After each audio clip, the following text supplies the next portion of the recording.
Que a gente ficou contrário na câmera, né? Que Fica, agora aí a achei gente onde tenta tava se alto arrumar. aqui. Ai, que saudade, gente. Tá ótimo. Pois é, a gente ficou quase um ano Sem gravar. Porque a logística, como a gente tava fazendo antes, era meio difícil. Aí a gente já tá top, então. Se a gente entortar Obrigado. a coluna, vocês falam, vai ficar uma coisa meio eu caída. sou- Não, eu sou daqui a pouco, eu tô aqui assim, ó. Eu também deito Né? na Porque daqui a mesa. pouco Olha, eu tá tenho uma sujinho. tendência a relaxar e... Que bom. Só se tu quiser falar alguma coisa específica olhando pra lá, mano, senão não. Não, aqui. Tá bom. Não, porque aí qualquer coisa você pode olhar pra onde quiser, relaxar, como se estivesse em casa. Que o nosso eu podcast tirei. é estar em casa. Era grudado, né? Marcelo, tua câmera sempre vai ser essa aqui. Tá bom. Então, Tá bom, já. tudo que tá aqui na tela é o que tá indo no ar. Quando a gente quiser, a gente pode começar isso. Eu acho. Tá. Então eu já sempre tá vejo esse gravando. apitinho, parece que tá chamando uma atenção, É sabe? porque. É Tipo, por- igual crianças. Eu sou meio. Daqui a pouco eu dou um tapa aqui de Eu sou o alguma rei, coisa. por isso. Eu sou o rei de derrubar tudo, então eu não posso ter Aquela, nada. eu vou cuidando. Eu não posso ter nada. Dá pra ir falando isso agora? Sim, mas eu acho que nem tá gravando.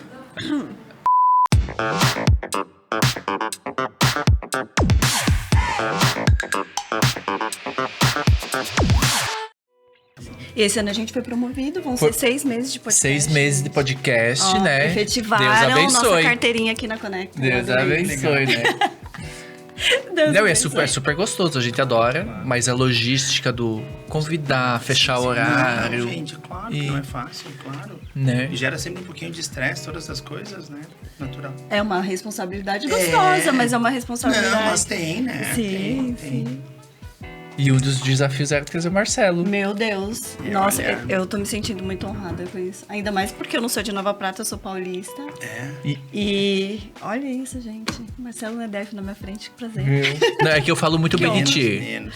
Que honra. Eu falo muito bem. É que eu escuto muito. Você não tem noção do quanto eu escuto o teu nome. Ah, é? É muito.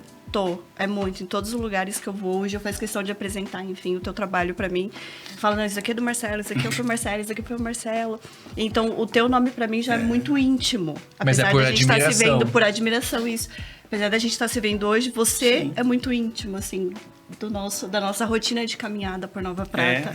Né? É porque o que eu acho que é super legal é a criação em si, né? A gente sabe o quanto a gente gostaria de criar mais e a criatividade não é uma coisa que vou ser criativo Eu ia agora, dizer, né? Com certeza. Isso não existe, né, Não, Marcelo? absoluto. E eu Quem dera. sofri muito Sofri muito, não. Às vezes ainda sofro em alguns momentos, tipo assim, de muito trabalho ou de, cabeça mil coisas, né? Eu não consigo criar. E aí tu não consegue Não, criar. é horrível. Não, é horrível. Gente, meu melhor momento é final da tarde, quando para telefone, quando para tudo isso, que eu consigo criar. Eu ainda gosto de desenhar à mão as coisas, porque senão eu não consigo. Por isso eu funciono a partir das 6 da tarde. Tanto que eu sou notívago, né? Eu sou um cara assim que eu vou dormir porque tem, à 1 da manhã. Você é mais noturno, assim. Absoluto, eu amo. E tu costuma acordar cedo ou não? Pois é, então daí de manhã, 7h30, 8 é mais difícil, né? Mas eu sou o cara que de noite, entre série, filme, livro, eu amo a noite. Onde a tua mente se expande. É legal, assim. porque daí não tem aquela coisa de tem horário, tem que. Não, eu curto a noite. Afinal, a partir das 6 da tarde, assim, 5h30, 6 da É o teu tarde, eu acho um momento, must. é o teu horário. Eu adoro. Eu já gostei de Legal. trabalhar muito à noite também, justamente por isso. Porque aí não tem telefone, não tem, Exato. tem menos funcionário. Tem... E acho que é da arquitetura também, a gente sempre... todos nós fizemos uma faculdade que na arquitetura a gente vira as madrugadas trabalhando, sempre foi. Dizem que é uma muito faculdade bom. muito difícil, né? Cansativa em si. É um inferno. Ao mesmo tempo é uma paixão, entendeu? Porque ela te consome muito... como é que eu vou dizer pra vocês? Ela é Energia. vibrante, energia e nunca tá pronto. As coisas não... Porque é uma coisa muito da crítica, eu acho, de nunca achar que tá bom. Então tu faz e refaz e faz... porque na verdade alguém vai criticar a tua arte, né? Sim. Professores ou futuros colegas vão te criticar por isso. E não é fácil tu criticar a arte. né? Então vamos falar em arte agora. Quando a gente é estudante, lá no começo tu não pensa nisso, né? É crítica de professor, é professor rasgando o teu trabalho, quebrando tua maquete e botando no lixo. Eu tive isso. Sim, eu tive isso, né? Então eu considero que a faculdade de arquitetura foi muito tensa, maravilhosa e tensa, vamos botar assim, sempre na balança. E tu tava falando que sempre foi o que tu quis fazer, que tu Desde criança, te inspirou no teu tio. Desde criança. Conta um pouquinho dessa história, Marcelo, porque é deliciosa. Gente, a gente tava conversando com o Marcelo nos bastidores e ele tava contando um pouquinho da história e a gente viajando assim com ele, porque é realmente muito linda, né? Vamos lá, então. Eu acho que a ideia de ser arquiteto, ou não, a certeza de ser arquiteto aconteceu quando eu era criança, né? Eu tive um tio que foi um grande arquiteto, Ivo Nedeff, irmão do meu pai, considero um homem à frente do seu tempo, né? E programa de gringo, eu costumo dizer, quando a gente ia pra praia, né? À noite, era o pai botar todos nós e a mãe no carro, né? E a gente passeando por entre as ruas de Capão da Canoa, Xangri-Lá e Atlântida, que tinha as residências mais lindas. E o meu pai, todo orgulhoso, dizia, né? Essa era o teu tio, essa também é do escritório do teu tio. E eu passava e aquilo era um mundo fantástico, até porque os proprietários adoravam mostrar. Claro. Então, à noite estavam todas as janelas abertas, iluminadas, né? Tu via aquilo que parecia um sonho muito distante, né? E eu sempre dizia pro pai, eu vou ser arquiteto um dia, eu vou estudar, eu vou trabalhar com o tio. E desde criança aquilo foi... E estudei aqui e os testes de vocação que se fazia na escola, né? Pra ver se eu botava arquiteto direto, porque eu já sabia que ia ser eu isso, coloquei né? arquitetura no meu. Coloquei arquitetura, psicologia e não... Mas não... Não foi pra essa... Tu foi pra arte, mas... Eu fui pra... porque o meu nível artístico deu muito alto. E aí ele falou que talvez eu não fosse, tipo, numa arquitetura, eu ia ficar muito... Eu não ia dar conta da parte complexa do... Sim, que tem essa parte também, né? Mas foi muito legal. Então, eu, desde criança... tive a certeza. E os testes todos vocacionais, se é que se diz, teste vocacional, né? Que faz. Vocacional, se mostravam que sim, tu é da arte, tu é da criatividade, tu é da... E eu sempre fui muito tranquilo. E quando eu falava, eu estudava no Aparecida ainda, né? Depois do segundo grau, eu vou ser arquiteto. E todos os professores diziam, né? E sabiam do meu tio, porque ele é daqui, né? Ele tinha feito e fez coisas lindas aqui. Tu vai seguir os passos do teu tio. E foi. Passei na Ritter dos Reis, na metade do ano, fui aprovado e comecei a estudar em Porto Alegre, na Ritter, e trabalhar como estagiário no escritório do meu tio, que eu considero que foi, gente querida, a minha grande escola, mais que a Ritter, eu diria. Sim. Foi porque a Ritter foi um espetáculo. A Ritter tinha a maior biblioteca de arquitetura, o acervo na época, né? Quando só se trabalhava e se estudava em livros, né? Então eu adorava aquele mundo. Inclusive fugia das aulas que eu não gostava, né? Das aulas de cálculo e outras coisas mais ali terríveis. Eu fugia e ficava na biblioteca, né? Porque eram livros também caros, que na época não tinha nem como a gente ter, mas ele era um acervo todo disponível para os estudantes de arquitetura. E ainda existe essa... Sim. Virou depois uma universidade. Primeiro era faculdade, depois virou a Uniriter. A Uniriter. A Uniriter, né? Entendi. Mas era a faculdade Ritter dos Reis, no morro... Esqueci o nome do morro agora lá, que ela ficava, tinha uma vista linda, né? Ela tinha no começo só o curso de Direito e de Arquitetura. Então era faculdade nova, recém-feita por grandes arquitetos. Ali tinham grandes nomes na época, né? E foi um grande desafio. Em alguns momentos pensei em desistir. É isso que eu ia te perguntar, se teve algum momento aí nessa tua jornada da faculdade que você pensou, falar, não é isso que eu quero. Inclusive no último semestre. Com certeza, gente, porque ela foi...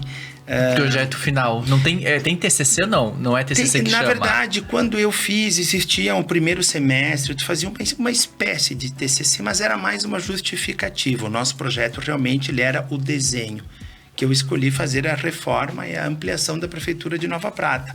Uau. Hoje até tem a maquete ali, muito, muito bacana, porque foi um desafio, porque na época a gente era...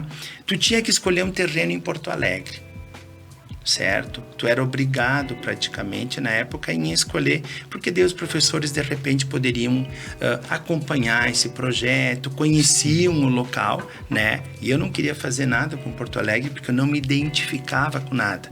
Minha vida estava toda aqui, minha família, meus amigos, e eu sempre achei o prédio da prefeitura um espetáculo à parte, né? E eu tive que mostrar para eles um semestre antes, que seria essa espécie de TCC, que eu precisava fazer esse prédio. E eles descobriram que foi de um grande arquiteto que fez isso.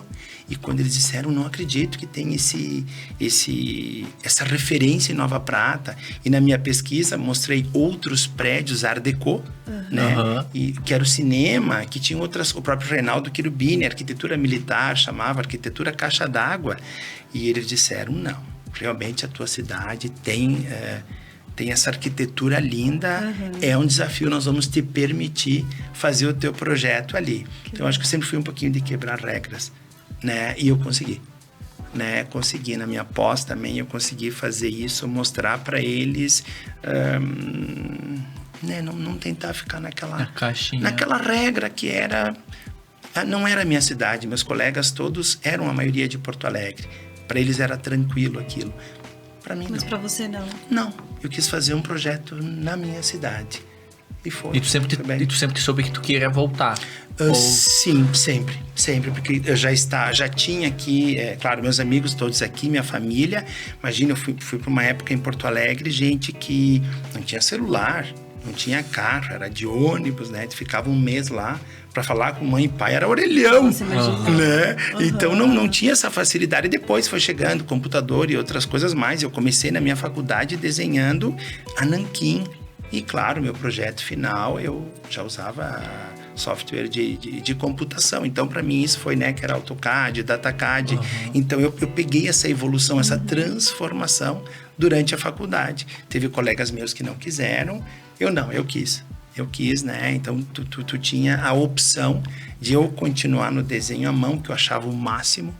Achava lindo, incrível, né? É lindo. E tu perde, o computador te faz perder isso. O computador te faz. Eu como arquiteto, ainda adoro criar à mão. Faço tudo à mão, com escala, entendeu? Adoro desenhar. Depois a gente passa para o computador. Mas eu tenho muito disso, que inclusive o meu tio dizia, na época, não cria no computador, Márcia. Não cria. E eu, pela faculdade, na época, queria, né? De novo, querendo desafiar. E hoje aprendi a lição. Ele disse, isso é importante, essa sujeira da mão, no papel, entendeu? Porque é mais energia ainda absoluta. Na canalização, depois eu acho que é pura, né? Fui entender exatamente isso. E essa energia, né? Tipo, da arte ali. A canalização Gil, fui entender incrível, isso né? da canalização. Anos depois, fui entender isso. Também da canalização, que ela é importante. Exatamente isso. E o quanto você também... O quanto é importante você estar dentro dessa evolução, né? Do papel pro software. Enfim. É porque hoje em dia a inteligência artificial já tem, né? Também que... Sim, mas acho que todo mundo hoje... eu sei de alguns colegas que gostam de criar, entendeu? Já no programa, entendeu? Não, ainda não Não, pretendo não fazer isso. Nem que seja uma caixa, um quarto que tem que estar projetando no interior alguma coisa. Adoro começar no papel. Nem que seja 5 minutos, mas tipo, ok, vai ser isso aqui, vamos pro computador, sabe? Então tem uma coisa de energia, de canalização, de todas essas coisas que eu acho... O grafite, né? O grafite tem um poder. Eu já ouvi falar. Né? O grafite, daí é outros assuntos, né? Mas sim, não ir pra caneta. Isso, lápis, né? Pro lápis, não ir nem pro grafite. Gosto de começar a riscar com lápis. Depois eu vou pro grafite. E assim vai. Eu já ouvi falar. A lapiseira, assim. não quis dizer, Sim. no caso do grafite, né? E daí sim, eu acho importante essa evolução. Guardo todos os rascunhos, os que eu gostei, guardo tudo numa pastinha. E tu volta a consultar eles ou não? absoluta. Se precisar, dou uma olhada. Eu tinha pensado nisso, mas, né? Porque não adianta, nós falamos de criatividade, estávamos falando primeiro, né? Não é todo dia que tu consegue, bom, hoje eu vou ser criativo, eu vou fazer, não. Tem dias que tu não quer nem chegar perto disso. Ou tu tá estressado, que não tá vindo alguma coisa, tu tem que dar uma saída, tomar um café. E tem vezes que a semana, daqui a pouco, não te permite fazer isso. Então, tu vai fazendo outros trabalhos, vai fazendo outras coisas, para depois, quando tu poder focar, realmente tu poder mergulhar no projeto. E eu geralmente gosto disso, à tardinha, à noite. 5h30, 6 horas é quando eu acho que a inspiração aflora, talvez até por causa do horário, que não tem mais ninguém te ligando, né, te chamando no WhatsApp, ou que tem, não. Acho lindo. Então, as obras já estão paradas. Exatamente, todo mundo não tem que parou. apagar nenhum incêndio Nada, agora. Porque é isso aí. Então, daí o cafezinho no escritório, a gente senta, conversa e a gente começa em equipe a começar a criar. E daí vem as boas ideias, porque todo mundo já deu uma relaxada. Durante o dia, porque está acontecendo 1000 coisas, né, gente? Se tu não vai na obra naquela hora, vai cair, tudo sempre vai cair, né? Vai queimar, vai isso, o cara não vai saber. Então sempre é um desespero desde de manhã. Mas no final da tarde, à tardinha, é ali o teu momento. é o nosso momento. E Marcelo, você tem algum ritual, não sei, alguma coisa que você fale assim, bom, isso vai me conectar agora com a minha arte. Por exemplo, o Gil, ele gosta muito de meditar, de ir pra um lugar tranquilo, sem sons, enfim. Ou com as musiquinhas que eu gosto. Ou com a musiquinha que ele gosta, ele para. Normalmente com e ele o meu fica cachimbo. quietinho pra aguçar esse momento, enfim, onde ele tem que ser criativo, onde ele tem que se conectar com a arte. Você faz isso também? Tem alguma coisa em especial que você fala? Obrigatoriamente. Eu preciso disso. Antes de contar, eu quero só agradecer os nossos apoiadores. Viva Farma Farmácias, que está com nós há 3 temporadas, 3 né? temporadas. Estão com nós. Grande Muito, parceiro. muito gratificante estar com vocês aqui. Maria Acessórios de Luxo, que já está com os nossos... Está nos enfeitando nessa temporada. Cloud Store, Também. que sempre tivesse a Bruna. Homem.com, que me veste. Espaço Menon, que carrega os nossos sorrisos aí, né? Também é uma arquitetura, né? Absoluta, gente, absoluta. Ele vai contar a história de como ele se conecta, depois eu quero linkar o cabelo com a arquitetura. Tem uma história super legal. Vamos lá. Me conta, Marcelo, como é que você faz pra se conectar? Primeiro com o local. Primeiro eu tenho que chegar no local e eu escutar o que ele quer. Mas vamos lá, eu tenho que me conectar com toda a turma daquele terreno lá. É importantíssimo. Todos os seres de luz, guardiões daquele local, é importantíssimo eu pedir permissão para eles, para mim fazer uma obra ali. Porque a gente sabe que embaixo, principalmente, vamos lá, em qualquer terreno, nós temos veios d'água, nós temos, podemos ter animais que já morreram, nós podemos ter corpos de pessoas, nós somos de uma cidade que teve muitas tribos indígenas aqui, não é? E nós temos a nossa cidade no centro está, digamos assim, vamos cuidar com as palavras, porque depois se a gente entrar sobre espiritualidade, nós vamos ficar aqui até amanhã. Mas assim, a gente tem um grande cemitério. Nós temos um grande cemitério de tribos, aconteceu muita coisa aqui, então a gente sabe que isso do que a gente sabe, né? Então foi construída muita coisa em cima de muita coisa nesse centro da cidade, nesses arredores. Então sempre eu peço permissão para fazer uma nova obra aí. Tem vezes que eles não dão, que eles complicam, tá? A gente sente isso, né? Uma voz, né, gente? Tu entende? Até então, a partir disso, sim, tem um ritual. E quando eu vou pro escritório, eu me conecto. Procuro me conectar, né? Com esses serzinhos que eu considero que vão me ajudar a escrever um pouquinho dessa história. E mais outros santos e protetores e orixás da cidade, né, antepassados. Eu gosto eu gosto da espiritualidade, vamos falar assim. Então eu vou buscar ajuda, eu vou buscar inspiração na espiritualidade geral. sem preconceito com religiões. Tanto que eu Sim. já experimentei várias coisas, entendeu? Eu experimentei vários caminhos também, foi uma longa caminhada. Daí depois eu voltei. Mas, na verdade, eu fui querer entender um pouco da espiritualidade, porque eu aplico ela no meu trabalho. Tanto que a minha pós, eu fui trabalhar espaço celebrativo. Né? Eu fui buscar isso, que é uma coisa não muito comum aqui, que é para realmente poder projetar espaços religiosos. Claro, eu fui estudar os espaços de religião católica, mas na verdade é claro que eu aproveitei as outras coisas, porque eu tive professores que falaram sobre espaços de espiritualidade de várias religiões. A gente tem que entender esse movimento, e eu fui me especializar nisso, porque eu gosto muito de obras religiosas, obras de arte, arquitetura sacra. Eu sou um apaixonado. Eu até acho que eu acho que a religião, no caso católica, eu acho que ela não se aproveitou no mau sentido, mas ela utilizou de muitas artes pra contar a história dela, né? Sim, então eu acho isso super legal. Não, incrível. Acho isso muito legal. E esse respeito que o Marcelo tem, né? Eu tô babando, Marcelo.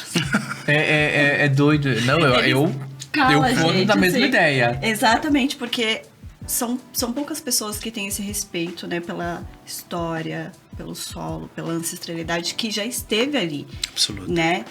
E se a gente for ver, tem um impacto. Óbvio que se a gente for entrar nisso, a gente é uma delícia conversar sobre isso. A gente vai até amanhã. Isso, né? Mas é óbvio que isso impacta muito naquilo que você vai fazer ali, naquele solo que você tá pisando ali agora, né? Isso é muito doido. Incrível. Não, é super legal saber disso. Acho legal.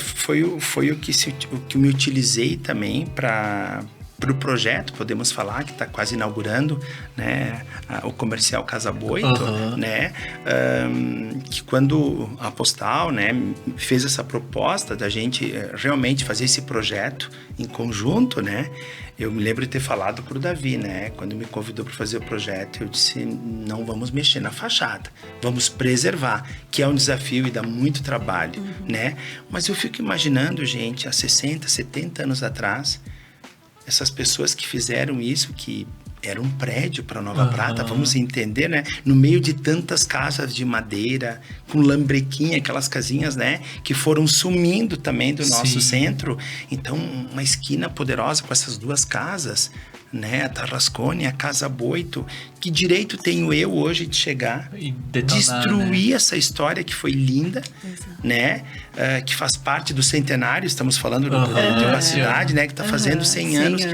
Não tenho direito. Eu realmente me sinto com este compromisso. Eu não tenho direito de destruir essa história, né? Então vamos aliar, mostrar que o passado junto com o presente, é piegas dizer, mas vão construir um futuro bacana, entendeu? É uma aula, eu considero que é uma aula de história. Hoje de arquitetura, tu vê um Art Deco, depois vê uma arquitetura contemporânea, entendeu?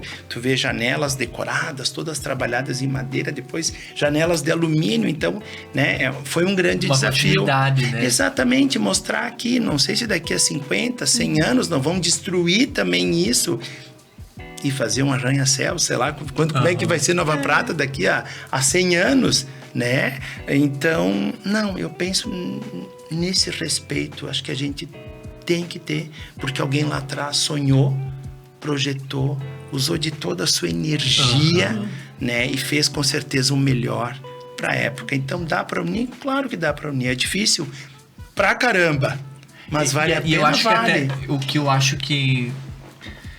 Nós estávamos falando antes do vocacional. Uma coisa que eu acho que eu não ia conseguir, com certeza, se eu fosse, digamos, arquiteto, é o tempo para as coisas ficarem prontas. Sabe? Porque é meses, anos. E aí daqui a pouco esbarra. Porque tu depende da pessoa que vai construir aquilo, né? Não só pedreiro e coisa assim, mas do proprietário que tem a capital para isso. Então, essas coisas eu acho que eu ia ficar muito à mercê.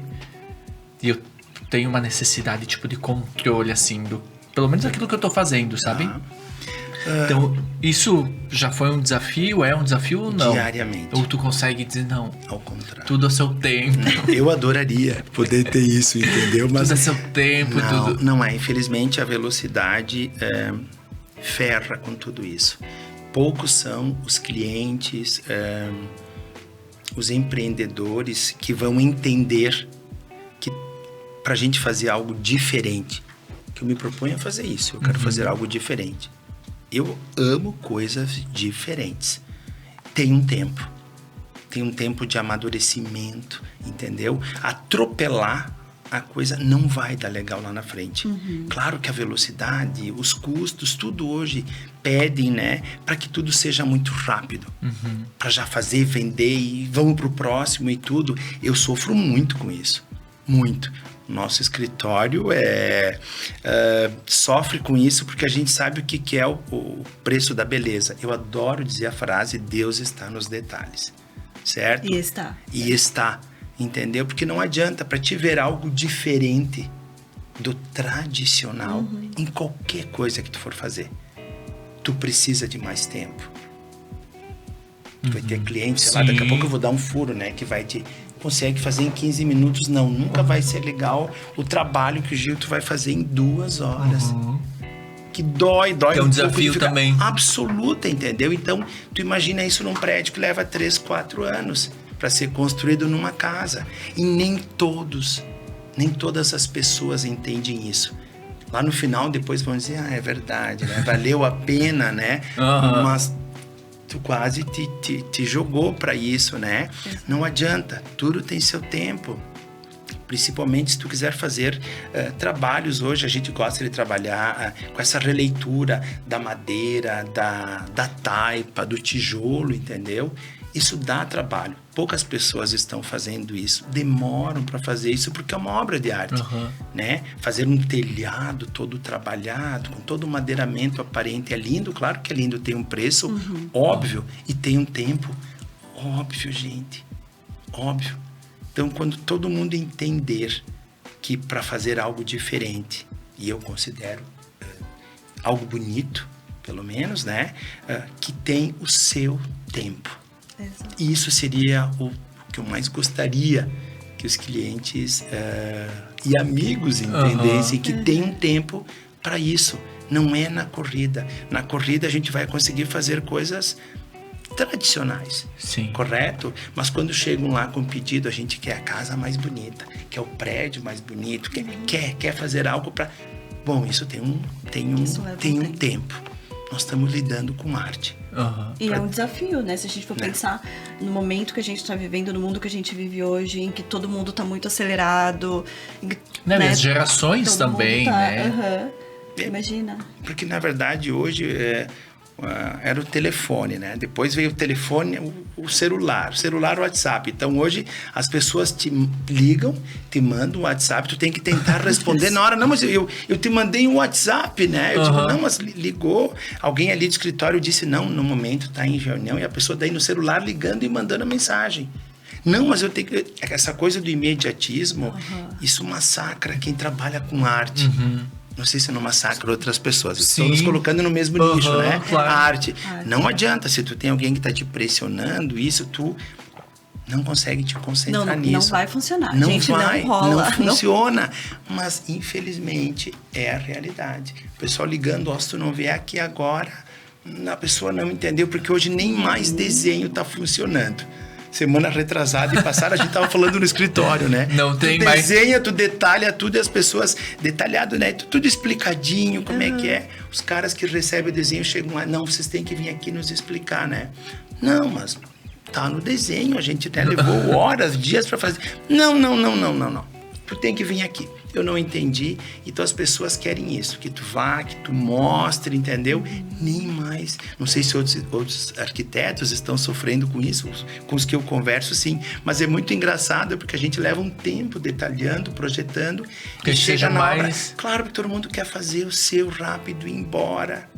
isso na arquitetura, acho que talvez em várias coisas estão, né, acontecendo. E cada um faz a sua coisa e não se preocupa se estragou alguma coisinha que o próximo vem ou pisou em cima ou amassou o que o outro fez. Então eu acho que essa coisa é da correria.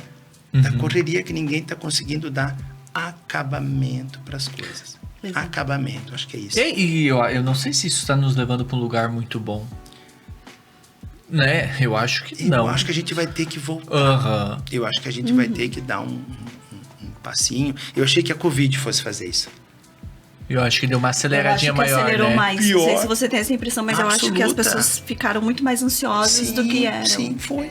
Entendeu? Pareceu aquela coisa tão bacana bacana, me entendo o que eu quero Sim, dizer, né? claro. Depois que foi acabando, não, a gente viu que valeu a pena ficar em casa, que a conexão com a natureza. Vamos, né? Se perdeu tanta gente querida, familiares que perderam, né? Tanta gente. Não, vamos valorizar. E de repente, eu acho que todo mundo quis viver em 6 meses o que não viveu em 2 anos, sei lá. E daí eu acho que isso veio, gente, atropelando e virou uma grande bola de neve. E é o salve-se quem puder, né? Então, eu acho que vai ter algum momento... Eu acho que o planeta, né? Porque eu não acho que esse Covid veio por acaso. Sim, claro. A gente sabe, né? Tem algumas teorias conspiradoras e outras coisas mais. Não quero nem cair nesse assunto, né? Mas eu acho que vem... a gente é ensinado, ou vem o ensinamento de tantos em tantos tempos. Eu acredito nisso. E a gente tem que saber agarrar isso e entender. Eu acho que alguns entenderam esse recado.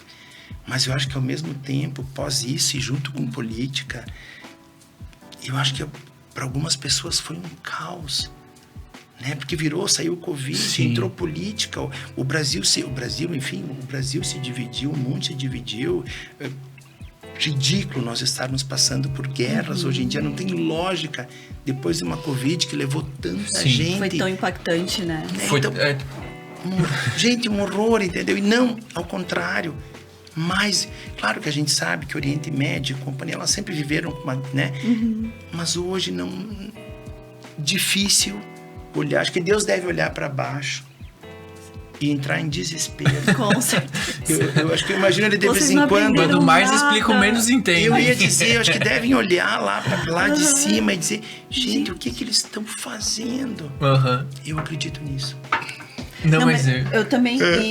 E passar por um momento tão impactante e você vê que o ser humano não aprendeu nada com isso. Você fala, gente, o que fazer, né? Acho que deve falar, mas o que eu vou precisar fazer para que eles entendam o sentido da vida, Exatamente, mais forte. Mais forte, porque Não parece eu isso? parei o mundo Exato. e eles não olharam para isso, né? Uns olharam, uns eu acho, Bruna, que na verdade ficaram piores. Pode isso? Pode, né? Eu senti que teve gente que ficou... Exato. Sei lá se a palavra é pior ou mais... sei lá, mas foi algo... É porque eu acho que meio que aflora, né? Então, acho que a tem palavra aquela, é essa, Ju. né? Mostrou Então o pior tudo que e o tá melhor. interno Isso. ali, que tava preso, acho que ele faz um... Acho que foi isso a palavra, não, que aflorou. Aflorou. Mostrou que a energia, a alma de cada um, né? Exato. Então Isso foi pra fora. Foi pra fora. Pessoas pra melhor, outras pra pior. Sei lá, acho que nós estamos ainda Que nessa roda. doideira, Acho que que reflexão. vai levar uns aninhos pra sair disso agora, pra gente se dando conta, né? Pois é, Certeza. gente, mas esquisito. Eu faço essa leitura, que depois de 2 anos de jaula, que todo mundo ficou, né? Uns saíram calminhos, uns saíram umas feras. E uma pena, porque eu acho que não se aprendeu a lição, viu? Acho que não se aprendeu a lição. Não, acho Não que acho, né, que não se aprendeu. Não. Mas sempre, oxalá, vamos lá, Né?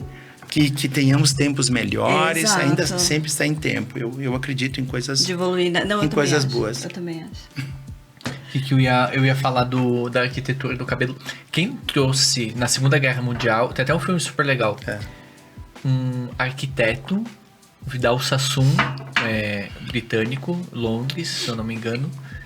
Eu não lembro muito bem da história, mas se eu não me engano, começou a Segunda Guerra, ele acabou a faculdade de arquitetura. A mãe dele tinha problemas de saúde e ele não pôde ir pra guerra, porque ele era filho único, não tinha Perfeito, esposo. certo. E ele foi trabalhar numa barbearia. Certo. Na época era barbearia ou salão Claro, de mulher. claro. E nos salões em que as mulheres iam, não se cortava cabelo. Não fazia um corte de cabelo na mulher. Fazia normalmente os penteados, que colocava laque e aquele secador. O penteado durar 5 dias, né? O coque, banana e tal. E aí ele trouxe os princípios da arquitetura para os cortes de cabelo. Que show, não sabia dessa história. Porque até então não tinha. Tinha o masculino, cortava. Claro, tradicional. E aí ele foi um dos... Pioneiros. O maior cabeleireiro, acho, da história. Tanto é que tem um filme. A academia dele, que é como se fosse uma faculdade para cabeleireiros, ainda existe no mundo todo. Ele chegou a cobrar, acho que era na época, $5.000 o corte de cabelo. Nossa. E ele... O filme das Panteras, o primeiro... Aqueles cabelos todos foi ele que cortou. E Enfim, ele vários mudou a cortes. história, né, E ele da mudou a profissão. história. Foi ele Total. que trouxe a primeira famosa com cabelo curto no Chanel, né? Sim. E depois a Quebrando Chanel usou o paradigmas, corte tá. e aí pegou o nome. Mas o corte original é Bob. Então foi um arquiteto que trouxe todos esses princípios que a gente Verdade. usa até hoje no corte de cabelo. Então é super legal. Vidal Sassoon. Tem um filme. Eu vou ver o filme, te prometo. Aham, super legal. Que bacana. E ele faleceu, acho que foi em 2012. Ou não. Não, Até que Mas recente, super né? recente, super recente. né? Mas ele mudou, assim, a história, Mudou a história. da área da beleza, trazendo todos os conceitos da arquitetura pro cabelo. Olha ali. Então, querendo ou não, né, Gil? Tipo, ele foi o que trouxe os grandes cortes modernos. E conseguiu assimétricos. um padrão de ensino, sabe? Perfeito. É que aconteceu, acho que muita coisa aqui a nível de Brasil, Semana Moderna, né? 1922, sai toda aquela história, sai do Art Nouveau pro Art Deco, pro modernismo, entendeu? Então, realmente, se pegou nessas épocas grandes mudanças, né? Aquelas casas todas cheias de rococó, né? Todas desenhadas e daqui a pouco, não, tira tudo isso, abre vãos, janelas, entendeu? Então, que bacana quem viveu essa época, a gente através de estudo, né? De aprendizado, mas foi revolucionária, a arquitetura foi revolucionária, como a arte também, né? Sai das grandes esculturas, vai para uma Tarsila, vai para 4 pinturas, então realmente, se o Brasil viveu isso, imagina o mundo todo, essa grande transformação, né? E aconteceu na moda, aconteceu no visual, no cabelo, com certeza. Eu acho chocante isso, porque realmente essas pessoas foram, sempre costumo usar o termo, acho que foram pessoas à frente do seu tempo. Exato. Desafiaram, né? Então acho isso bem bacana. Mudaram assim. uma história. É, né? exatamente, Quando a gente pensa um curso. nessas pessoas, né, Marcelo, a gente olha e fala assim, que seres de luz, assim, né? É. Que coisa Sim, extraordinária, uma Super. pessoa vir e ter a capacidade de E mudar a no história de uma momento, humanidade. é como assim. se numa pandemia, Exato. né? Guerra, pós-guerra, todos esses momentos em que foram acontecendo antes, né? De grandes revoluções. E muitas vezes, como essas coisas vêm, por exemplo, na vida dele, né? Era pra ser arquiteto. Certo, Ele foi estudar certo, arquitetura, construir prédios, não Prédios. sei o quê. Aí acaba que vai ter que trabalhar numa barbearia, porque o mundo tá em guerra. Certo. E disso se torna A arte o cabeleireiro mais fazendo famoso, arte, né, mais gente? importante do mundo, Continuam né? fazendo arte, né? Então essas coisas também eu acho que... Ah, incrível. Essas desalinhadas que alinha muita coisa, né? Falamos em canalização novamente.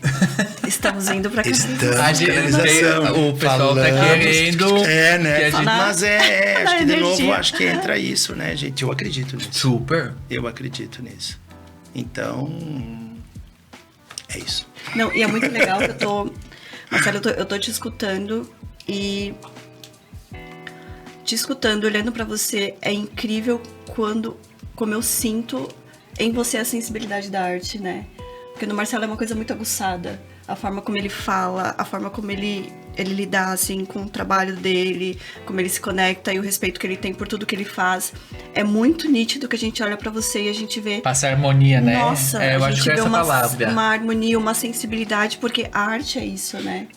E as pessoas usam essa sensibilidade e essa luz exatamente para fazer projetos incríveis e diferentes como é o teu. Porque é nítido, eu falo por ser uma pessoa de fora, que a tua arte, ela tem uma característica muito tua. Então, por exemplo, eu andando por Nova Prata, eu brinco de adivinhar qual que é sabe, o do Marcelo, sabe, assim? Porque a gente entende uma característica que é só tua. E te ouvindo falar isso, pra mim, fica muito mais aguçado, sabe, de entender. E com certeza, quando eu lembro, assim, passando por Nova Prata, das tuas obras, da tua arte, nossa, isso me soa muito mais gostoso, assim, É muito legal te ouvir. É muito legal Muito entender obrigado. a história Saber que é de verdade, dele. né? Obrigado. Ai, gente, por mais seres assim, né? A vida precisa, o mundo precisa Porque de seres pode. humanos assim. É claro que tendo essa sensibilidade e deixando aflorar, isso é perceptível, né? Mesmo que seja num mundo invisível, é perceptível. Porque poderia chegar aqui e dizer, não, gente, eu pego lá, desenho, Sim. tiro umas ideias. Olha, Bruna, é uma coisa e faço. assim, É os super. projetos. Né? Poderia ser né? também, né? É super Absoluto. matemático. Gente, com Exato, certeza que super tem gente que cálculo assina. nacional e Com tal. Super certeza. certo, né? Sim, o meu caminho foi assim. O meu. Por isso que eu digo, é muito particular, meu. Né? Isso foi o que eu entendi que eu deveria fazer. E sigo trabalhando assim. E tá tudo isso vem certo. muito da tua história ali, do teu tio, né? Então, quando você tava falando ali do teu tio, é lindo porque você cresceu com uma admiração, né? Você olhava para aquele e falava, uau, tipo, acho que é isso. Sim. Por Onde eu entender queria o quanto chegar, isso... né? Aquela coisa que tu Exato. sonha, né? Onde é que tu quer chegar, né? Mas eu acho que eu fui uma criança privilegiada. Parte da minha infância também eu fui criado pela minha avó, que foi uma grande artista. Mãe da minha mãe, era uma pintora, né? E de manhã estudava, de tarde minha mãe trabalhava, eu ia fazer faculdade. Teve uma época minha avó, então me criou na parte da tarde e um pouco à noite, desde criança. E com ela eu aprendi a pintar, né? Já fui também pintor, né? Pintar, desenhar. Minha avó era uma mulher também, eu gosto de usar muito esse termo, mas ela foi uma mulher à frente do seu tempo. Enquanto ela foi primeira-dama, ela foi esposa de presidente do clube. Então, sempre vi minha avó fazendo isso, arranjos enfeites para baile de debut, entendeu? No carnaval, fazendo as nossas fantasias, era uma grande costureira. Ela foi uma grande pessoa. E falávamos durante a tarde de cinema, de pintura, de artes em geral, olhando livros, olhando revistas ou vendo realmente filmes, né? Então, minha infância foi sempre perseguida por arte. Meu pai desenhava, minha mãe desenhava, tenho tias artesãs, né? Do lado da família da minha mãe, isso é bem mais marcante, né? Do lado da família do meu pai, realmente mais foi o meu tio, né? Mas então, desde criança, o folclore, a arte, vamos chamar da beleza, né? Nas suas diversas manifestações, sempre estiveram presentes. E a crítica, porque minha avó era muito crítica. Tanto que era engraçado que ela, hoje eu posso contar, né? Ela fazia minhas redações, né? E eu no desenho, não, eu me dava super bem. E a gente fazia no final de semana, tinha que levar como tema de casa os desenhos. E eu chegava na escola todo orgulhoso que eu tinha feito os desenhos e todo mundo me dizia, não foi tu, foi a tua avó. Né? Sempre teve isso muito engraçado. Eu não podia falar das redações, né? Eu sempre fui péssimo no português. E ela fazia minhas redações em troca de alguma outra coisa que eu fazia para ela. E eu não podia falar, dizia, não, é desenho meu. Até que eu me lembro que na 6ª série uma professora me desafiou. Ela disse, não, esses desenhos hoje nós vamos fazer em sala de aula. Porque a gente sempre começava em sala de aula, mas não conseguiam acabar. Eram umas coisas bacanas, né? No Aparecida, e eu fiz. E ela disse, nossa, me lembro até hoje, ela, foi tu que fez. E eu, claro que fui eu que fiz, entendeu? Mas sempre tinha isso com a minha avó, né? Era ela que fazia, eu não. Levava os créditos. Sempre levava os créditos e não era dela, né? Mas eu aprendi muita coisa com ela. E ali acho que veio a paixão depois em família, que primeiro eu estava falando para vocês, né? Sobre a questão de, desde que a gente era criança, pai e mãe levavam a gente a assistir tudo que eram coisas maravilhosas que chegavam na época até Porto Alegre, o Passo Fundo, Circo Tiani, patinação no gelo, balés folclóricos, sabe? Então isso teve muito presente na família da minha mãe, que amava isso, e o meu pai acabou se apaixonando também por isso, que não era da família dele, né? E desde criança a mãe disse que na época, né, botava nós no carro pequenininhos de manhã, ia para Porto Alegre, via o espetáculo e tudo, e voltava à noite, né? Fazíamos essas loucuras. Então, sempre. Cinema também, lançava algum filme em Porto Alegre, que nós estávamos enlouquecidos para ir ver. Porto Alegre, ia pro cinema, comia em algum lugar legal, sempre, claro, seguido de boa gastronomia, né? E a gente foi conhecendo e tendo essa percepção, sabe, da arte. Então, depois nasce bailado, depois nasce festival, entendeu? Mas eu acho que nós, família, desde criança, fomos privilegiados. O bailado nasceu dentro da família de vocês antes? Como é que... No bailado, na verdade, nasceu... Nós pertencíamos a um CTG, certo? E a gente, na verdade, dançava como... tradicionalmente, os grupos dançam nos rodeios, não é? Há um regramento, há livros, né? Há livro que te orienta como tu deves ou não fazer os teus movimentos, né? A gente começou com esse caminho que foi muito bacana, certo? Porém, chegou um momento que a gente queria fazer alguma coisa diferente. De novo, querendo sair um pouco do regramento, né? E a gente se aventurou. Fizemos umas coisas bem diferentes para a época, né? As gurias se vestiram de preto, né? De um estampado, levanta a saia, faz gurias com bota alta, chapéu diferente, coisas que não estavam de acordo com os manuais, né? E na época, na região, a gente sempre de um grupo tão bom, que sempre foi campeão em muitas coisas, começou a perder. E o nosso incentivo era esse, né? Sim. E fomos descobrir o que era. Eles, não... Vocês já não estão mais dançando como deve, né? Na época o MTG nos foi aconselhado, ou vocês comecem a fazer as coisas como, na verdade, com certeza eles tinham razão, como há regras para isso, ou vocês vão ter que sair. E nisso a gente foi convidado a um festival em São Paulo, né? O Festival de Praia Grande era o maior do Brasil. Então, tu imagina de novo os gringuinhos saem num ônibus, né? Vão se apresentar lá durante uma semana. E aquilo foi a grande mudança da nossa vida. Quando a gente viu que o folclore e a arte eram muito maior do que a gente imagina. Dividimos uma semana palco com 25 grupos internacionais, dos mais maravilhosos do mundo. A gente não sabia que existia esse mundo. E piramos, né? Todo mundo voltou, perdeu emprego, ou rodou. Foi uma coisa muito engraçada na época. Foi. A gente se encontrava no final de semana e chorava de saudade. Fizemos grandes amigos, ainda mandávamos carta, principalmente pro pessoal da Itália, né? E a gente chegou e se reuniu e disse, a gente não quer mais fazer isso, a gente quer fazer aquilo. A gente quer aquilo, né? E naquela época nasceu a paixão também de que... isso foi tão bom, isso fez tão bem para a alma, nós temos que levar isso para Nova Prata. E foi assim que surgiu no primeiro festival de folclore lá. E nós, o pessoal dizia, tu tá louco, Márcia? Não, eu digo, vamos, entendeu? Talvez veio essa memória afetiva da minha infância, da adolescência, de sempre ter visto coisas lindas, chegar para cá, para os meus colegas de aula, entendeu? E falar de como tinha sido o final de semana, do que a gente viu e tudo. E muito diferente do que o pessoal pensava aqui, né? Então, falar de cinema, falar de dança, falar de folclore, falar de exposição era uma coisa muito presente na nossa família. O diálogo era óbvio para nós. Com crítica e falando que gostou de cinema, tanto que a gente foi dono de locadora aqui, a gente era apaixonado por cinema, né? Então a gente foi sempre permeando por esse caminho. E se chegou um tempo aqui, voltamos de São Paulo e falamos com todos os pais, fizemos uma reunião, gente, nós não queremos mais seguir este caminho, nós queremos esse. Todo mundo topou e tudo, e eis que nasce o Bailado Gaúcho. Então fomos aos primeiros festivais e lá nos disseram, gente, só tem um problema.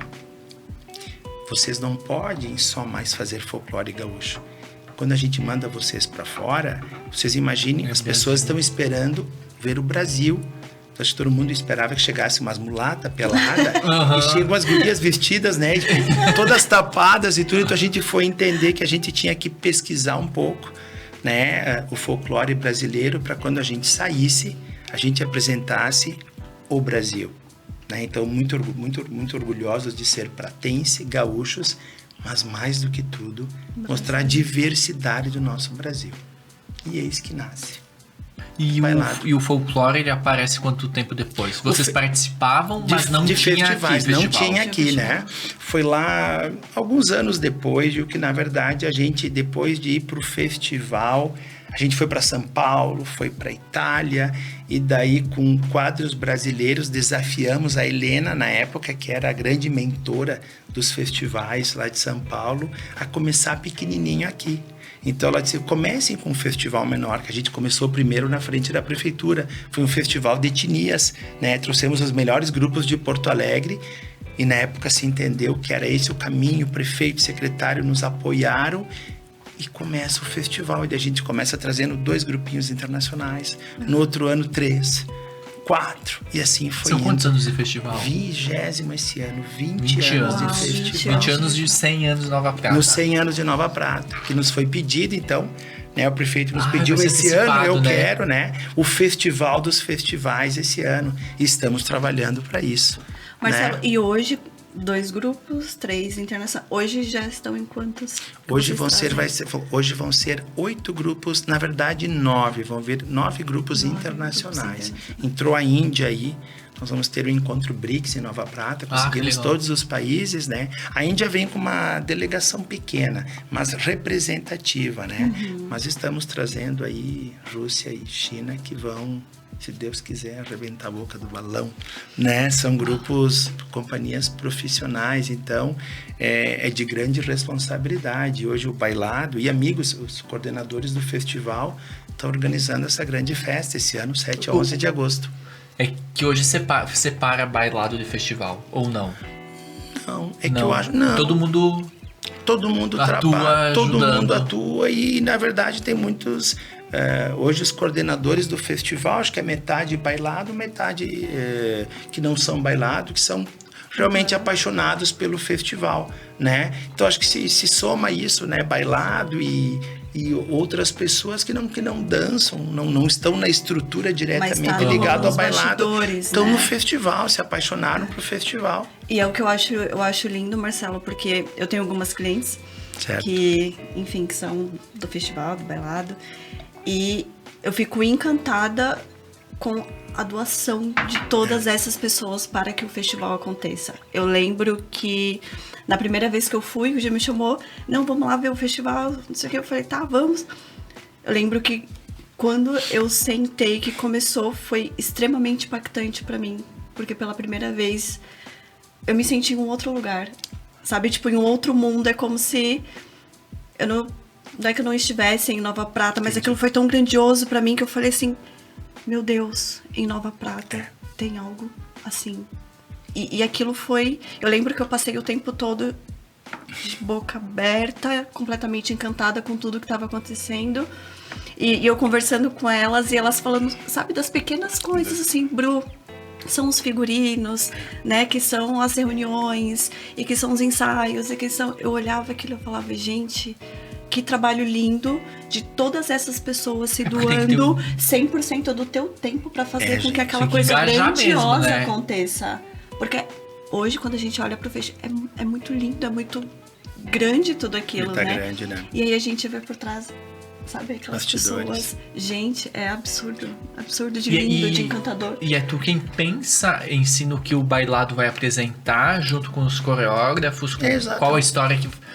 Porque eu acho que todo festival tem uma história. Sim. Se conta uma... Tipo, esse último foi do São Francisco, né? Exatamente, um tema, né? E aí, é tu quem é a cabeça pensante desses temas? Também, tem uma equipe criativa, né? Mas sempre surge, né? A ideiazinha apresento, né? Para essa equipe criativa e nisso começam a chegar outras ideias e outras coisas mais, né? Porque hoje o tema do festival virou um produto também.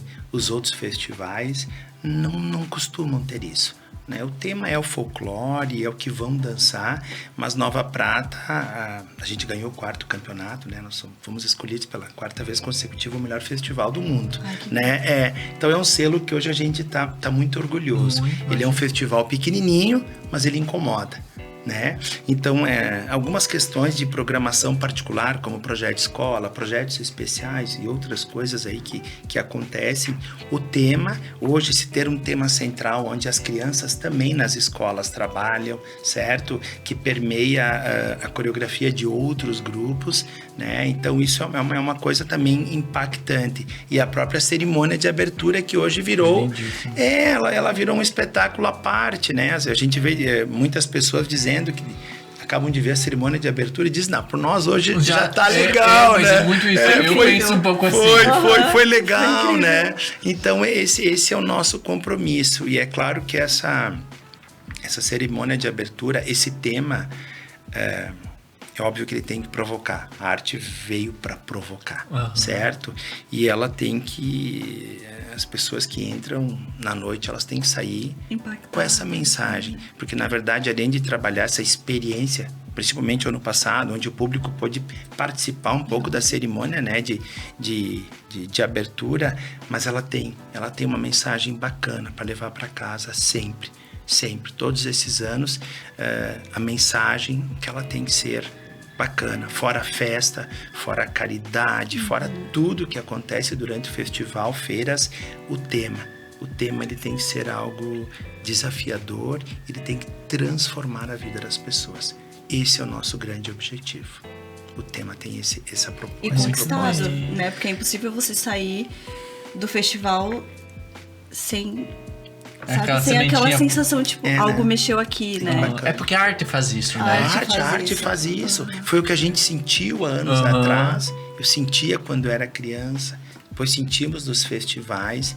Tem que trazer isso. Porque nós estamos falando de gente aqui, talvez, que não tenha oportunidade ou não queira sair para ver coisas que eu considero belas, né? Outro dia eu fui no cinema ver o Duna 2 e eu vi 9 pessoas no cinema, entrei em parafuso, né? Aquela estrutura maravilhosa, entendeu?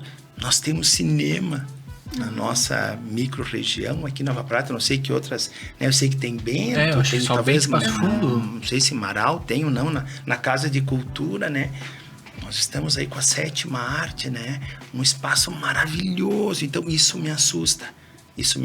Porque hoje está tudo no celular, entendeu? Então, claro, cada vez que tem um espetáculo aqui de música, de dança, de teatro, porque não necessariamente tem que se manifestar no folclore ou na dança, eu acho que tu tens que ir para um caminho. Tu tem que escolher, além do viver normal, teu tradicional, estudar, trabalhar o cotidiano, né?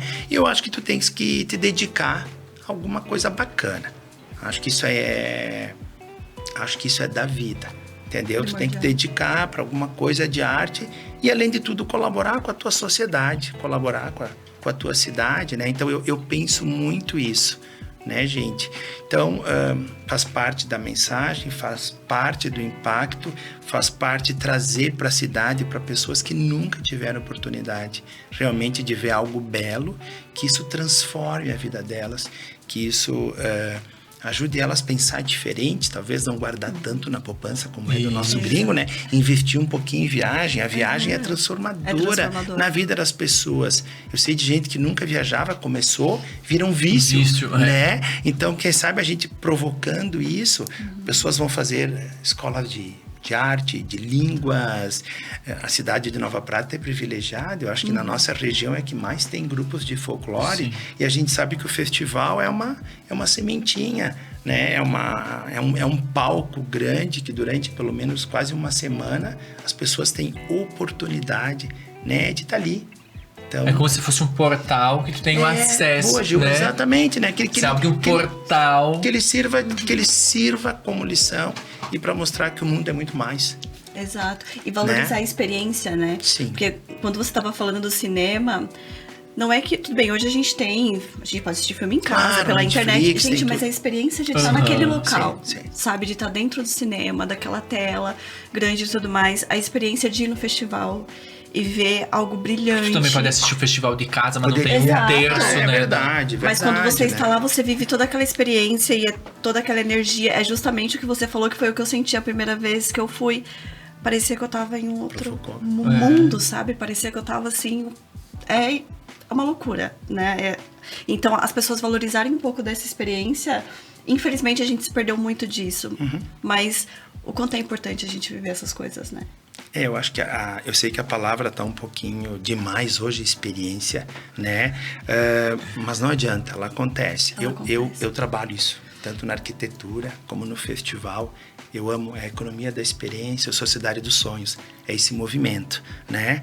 Há muitos anos eu venho trabalhando com isso, de que as pessoas, na verdade, têm que realmente ter uma experiência ou no restaurante, ou no espetáculo, ou no projeto. Fora Feng Shui e outras coisas que eu adoro aplicar, não dá para falar para todos os clientes, né? Mas a gente aplica igual porque eu quero que o meu cliente seja feliz. Eu quero que a casa dele, que o prédio dele esteja harmonizado, que esteja no lugar certo do terreno, porque existe um lugar próprio para a construção. Né? Quando o cliente diz, não, eu quero deixar 4, 5 metros, eu não, tá ok, entendeu? Tem. A gente com jeitinho vai cuidando, porque existe um ponto de energia no terreno, existe pontos para tudo, existe a geometria sagrada, existem coisas maravilhosas que a gente tem que ter esse cuidado para trabalhar, certo? E a Sociedade dos Sonhos, que é o que se chama de economia da experiência, um movimento que aconteceu muitos anos atrás. O Walt Disney lá é o nosso grande mestre, entendeu? Fazendo isso, que quando tu entrasse, como se fosse por um portal, tu tivesse um momento único na tua vida, através do cheiro, do perfume, da visão, do tato. Isso é que faz tu ter a experiência. Daí tu vai cuidar para ter todos os elementos da natureza e mil coisas que nós ficaríamos aqui falando, mas tanto na arquitetura, como no festival, como no bailado, pelo menos as coisas que eu me dedico, eu procuro que tenha isso. É o que tu acabou de me dizer, e eu acho muito bacana alguns coordenadores do festival dizerem hoje que eram crianças que iam assistir e que o sonho deles foi, após essa transformação, que um dia eles fizessem parte disso, de como isso foi impactante. Então daí já o Marcelo lembra do Marcelo criança, quando ia para Porto Alegre ver o Tiane, o espetáculo de águas dançantes, que eu pensava, é isso que eu quero para minha vida, é isso é muito mais. Eu quero isso. E a gente tenta trazer um pouquinho do mundo para Nova Prata nessa semana, porque eu sei que tem gente que não vai ter condições, e estamos falando financeiro também, gente. Sim, porque custa, né? Algo que... Nossa, então graças às leis de incentivo à cultura, graças aos apoios, aos patrocínios, que são primordiais para a gente poder ter um ingresso de R$15, né, gente? Para te ver hoje o balé folclórico da China, que é o melhor da China, que está vindo para Nova Prata. Certo? A R$15, R$20. Isso é difícil se repetir. Trazer uma Rússia, gente. Trazer uma Rússia em plena guerra, claro. O grupo não tem nada.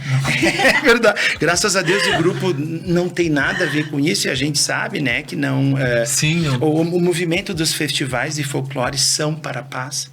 Então, estamos trazendo, e eu vou ficar muito feliz no dia que eles chegarem, tá, gente? Eu vou ficar muito feliz, né? Apesar de já estarem com suas reservas e tudo. Mas isso é um quebra de paradigma, isso está acima da guerra. Mostrar a sua cultura está acima de tudo. Não estão com Putin, estão com a arte. E a arte é transformadora, a arte salva. A arte salva. E é assim. Uau. Estão todos convidados, então, porque o festival que vai acontecer. Imensamente feliz pelo nosso papo. Infelizmente chegou ao fim. Olha ali. Passou rápido. Poderia durar uma. Tá convidado. Tá bom. Foi um desafio, acredite. Mas agradecemos muito. Agradecemos aos nossos patrocinadores maravilhosos que estão aí conosco nessa terceira temporada do nosso podcast, que estreamos com chave de ouro, né? Coisa boa. Viva Farma Farmácias, muito obrigada pelo apoio. Maria Acessórios de Luxo, amei todas as peças, estou completamente encantada. Cloud Store, que sempre me veste aqui no nosso podcast, já na terceira temporada com também. A gente, coisa boa.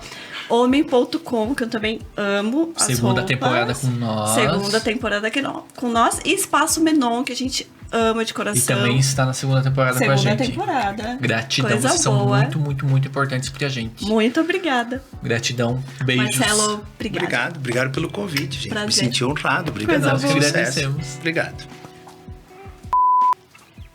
Uou. Foi?